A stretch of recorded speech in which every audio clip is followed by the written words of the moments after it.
This is the very last example in lesson 10.2. It is example 4 if you want to look in your book. I love the fact that this book includes so many real-life examples of parabolas, because if any of you go into engineering, you will find exactly these things that take parabolic functions. Now you're going to study parabolic functions to a much higher level before you're done. This is just the beginning, but it is amazing how some of these functions really form the basis of everything around us, and in terms of design, in terms of motion, everything that we see has equations at their foundation. So looking at this particular bridge, this is a bridge in Michigan, and this bridge, if you'll look at it really carefully, right here is the water. So the water is equivalent with the x-axis, and I drew it ahead of time just because I didn't think I could draw it well while I was talking to you. The y-axis is with one of the towers, and over here is the second tower. This is supposed to be roughly in the middle. It's ish in the middle, not exactly, but close. This is measured in feet, so we're talking 500 feet here and 500 feet here. And the equation for this parabola is given as, and actually because it's in red, I think I'm just gonna match and put the equation in red too. Y equals 0. There's 4 zeros, and then 97 x squared. So this is an incredible shrink, right? Very, very wide parabola, minus 0.37x plus 549. So here is your equation. And this particular problem, which will be similar to some of your word problems, is asking what is the height of the cable above the water? So here's the water. What is the height of the cable above the water at its lowest point? Lowest point. What does lowest point mean? Lowest point of cable. This is code for minimum, right? They're asking what is the minimum of this function, and we've learned that that just means vertex. So you just need to decode these word problems, right? You're saying, you need to say to yourself, oh, they're saying the lowest point of this cable. Well, that's the lowest point of this parabola, right? Which is right there. Well, that's my vertex. Well, do I know how to find my vertex? Yes, you just learned how to do it in this lesson.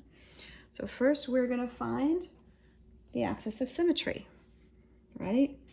X equals negative b over 2a. Well, in this equation, we have a b and we have an a. It just happens to be a little bit more complex. But you guys all have calculators, right? And they're charged up, I hope, this time. So negative b, negative 0.37. Again, don't forget to make sure that you do all these signs correctly, over 2 times 0.0000097.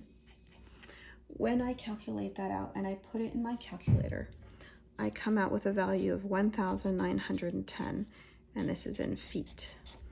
Okay, my x value, what does that mean? Well, I'm on the x value, so x-axis, right? So 500, 1,000, 1910. Okay, that means I should have drawn it a whole lot better. Let's see, 1,000, 1,500. No, actually, I drew it pretty well. 1910 is going to be just about right here, right?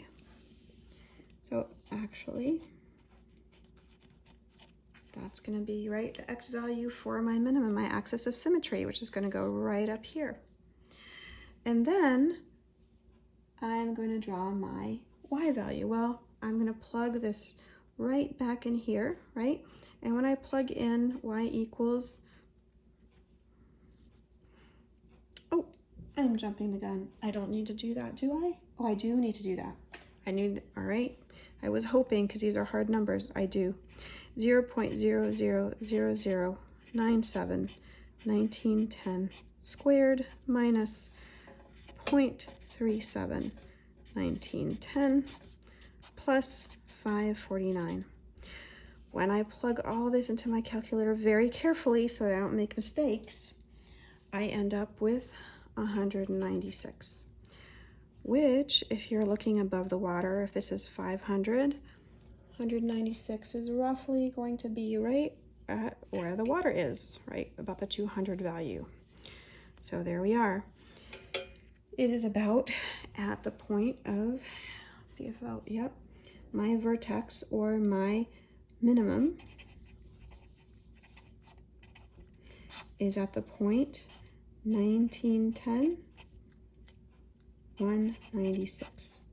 1910, 196, right there.